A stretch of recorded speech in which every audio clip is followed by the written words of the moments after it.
Terima kasih sekali lagi untuk dukungan dari Komisi 6 kepada kami kabinet baru ini Pak. Di Kereta Api Indonesia ada beberapa poin yang tadi kami catat gitu ya.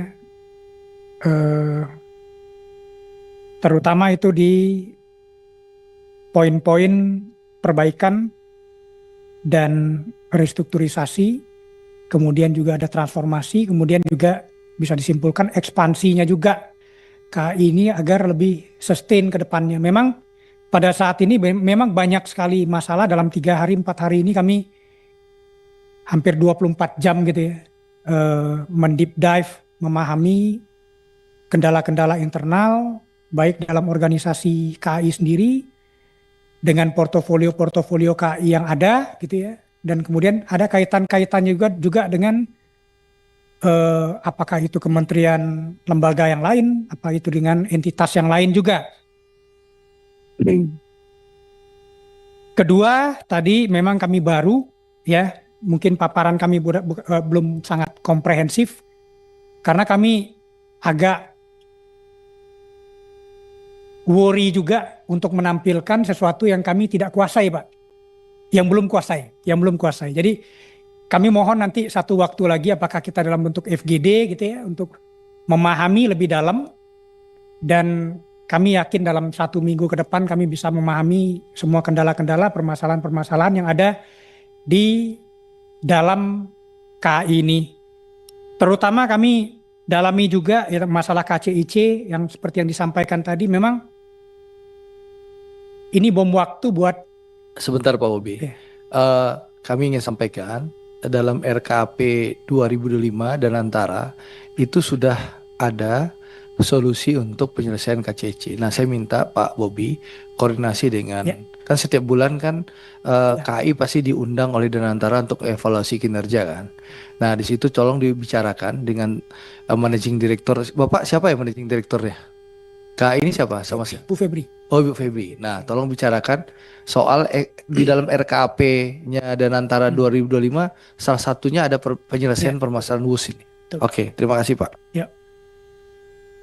Jadi kami akan koordinasi dengan Danantara untuk penyelesaian KCIC ini. Selanjutnya untuk perbaikan dan restrukturisasi dari portofolio-portofolio kami yang ada, ya seperti anak-anak perusahaan kami sedang lihat satu persatu juga Pak. Jadi kami melihat itu ada beberapa aset yang memang instead of aset itu dia absorbing the cost, itu bisa menjadi aset yang sangat profitable juga. Kami lagi lihat satu persatu, misalnya itu depo kami kan gede gitu ya. Sementara ini kan hanya untuk melayani KAI saja gitu ya. Nanti kita bisa leverage juga untuk yang lain-lain gitu ya. Kemudian belum lagi aset-aset lahan, kami juga coba lihat satu persatu juga. Kemudian seperti yang disampaikan juga tadi, itu aset-aset dari pemerintah yang nempel di kami akan pilah satu persatu juga mana yang justru itu kontraproduktif untuk aset kami yang nempel. Itu juga banyak yang kami temukan hal-hal berikut gitu ya. Kemudian tadi disambung juga bagaimana kami sinergi dengan industrinya, dengan KAI. Justru kami melihat sekarang itu kalau di Cina itu kan nempel itu ya, antara operatornya CR itu dengan industrinya, kolaborasinya bagus, kemudian sinerginya bagus juga. Mungkin kami akan lihat modeling-modeling begitu sehingga antara operation dengan industrinya ini bisa berjalan dengan baik. Kemudian tadi masalah digitalisasi, kalau kita lihat memang di sisi front end-nya, di sisi apps-nya sudah lumayan bagus gitu ya. Kami melihat ada pembenahan juga di sisi GDS-nya gitu loh. Jadi Global Distribution System-nya, di inventory management-nya dan kawan-kawannya gitu. Banyak PR di sini. Kami nanti juga akan menindaklanjuti bahwa ada refund tiket yang ke oknum gitu ya. Itu akan kami lihat juga. Kemudian odol, ini juga kami melakukan exercise cepat kemarin Pak. Itu antara terminal GICT dengan Jababeka. Itu kita lihat kalau tracking itu lebih cost efektif daripada kereta. Ternyata kita melihat first mile dan last mile-nya kereta ini itu agak costly gitu ya. Itu kami akan tekan first mile dan last mile-nya ini sehingga end to end kereta itu dari GICT dengan Jababeka ini harus lebih murah, Ini lagi kami exercise juga.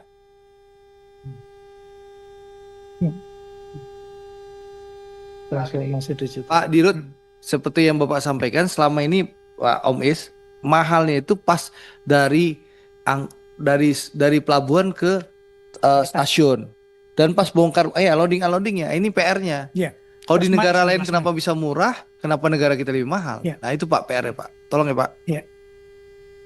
Jadi itu sedang kami exercise Pak untuk mitigasi dari odol ke depannya. Kemudian keselamatan kami tadi terima kasih sekali atas inputannya. Selama ini kami menghitung keselamatan itu hanya keselamatan penumpang dan barang angkutan kami. Ya, ini kami akan memperlebar skopnya kepada keselamatan dari masyarakat juga yang sepanjang lintasan kereta tersebut. Lagi, Pak.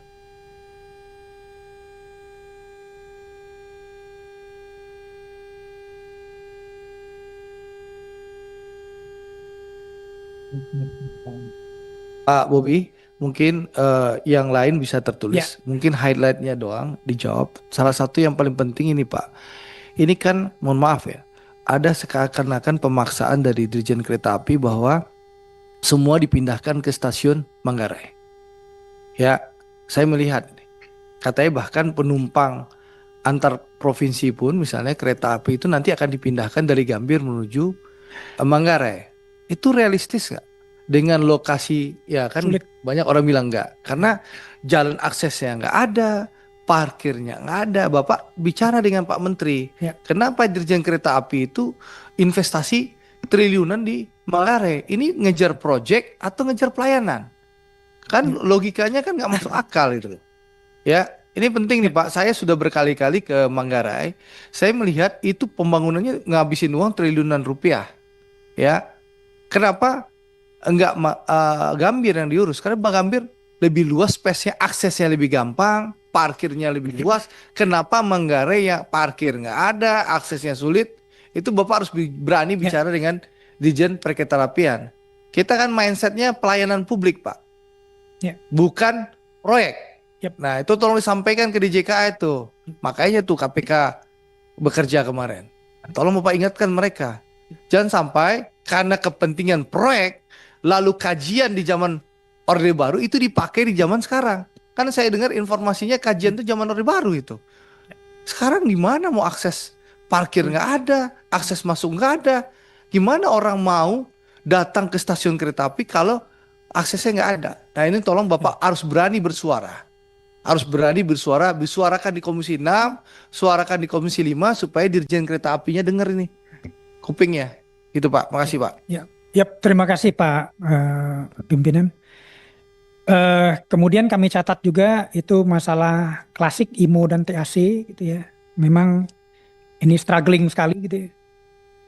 Jadi kalau dilihat secara kumulatifnya memang memberatkan kita juga. Kemudian yang tadi saya sampaikan antara scope of work atau scope of asset gitu ya, yang tumpang tindih antara ada overlappingnya antara yang dimiliki oleh Kementerian Perhubungan dan KAI yang banyak kali itu kontraproduktif sebenarnya. Nanti kami akan petakan juga masing-masingnya. Kemudian juga kami tadi dapat inputan untuk menghidupkan jalur-jalur. Ya, ini memang dalam program kami, dalam program untuk peningkatan kapasitas dan peningkatan jalur, peningkatan panjang jalur kami juga. Kemudian tadi juga ada breakthrough dari kami untuk dari KA petani sama KA pedagang. Itu sekarang kita sedang trial dynamic trial. Untuk hal ini kami akan lihat feedbacknya sehingga nanti kita bisa menentukan nilai keekonomiannya yang untuk menumbuhkan pertumbuhan dari petani dan pedagang yang mengangkut komoditasnya dengan menggunakan kereta api. Mungkin secara